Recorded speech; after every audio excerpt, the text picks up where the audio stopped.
mashquulay dhankii kale waxaan lagu magacaabay qof dilaa ah anigiyo dadaalayo oo wax walbana maxay ahayd ka gubanay سيد علي adiga rafcaan ka soo qaatay Soomaa xukunka maxkamadda mudan gudoomiye okay sababta ugu qanci weysay rafcaan uga soo qaatay maxkamadda ma sheegi kartaa oo sheegi karaan haye sababta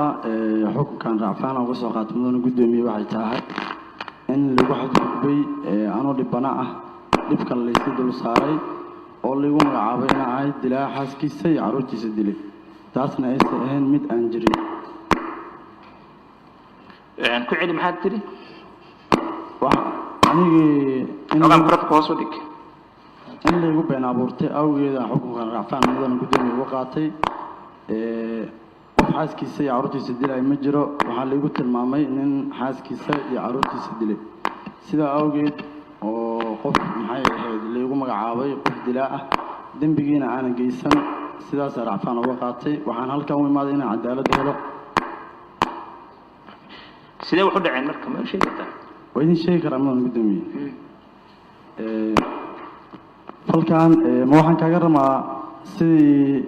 أنت كجرا باللعبة ما هبين كي دبك داعي سوي حيدي ميان كجرا باللعبة من قدامي بس إسلا وقت كي دبك وداعي هذيك سوار تيت نوشة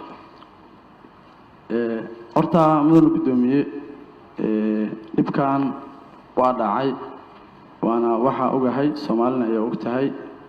طب إنه جوري كعاي xaaskigana dib uu ku gaaray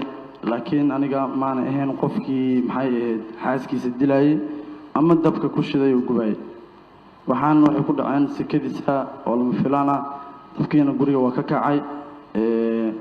sababo buuq awgood aniga xaaskii aan isku booqnay dabkii markuu kacay kadib waxaan u soo baxay ayadoo gubanayso waan badbaadiyay labadii gacmood waa ka gubtay dhagaha waa ka gubtay intaas daaweyna lagu waday ilaa sanka waa ka gubtay gudaha waa ka gubtay dhibkayga mudan gudoomiye qof soo fiirisay malaha kaliya waxa lagu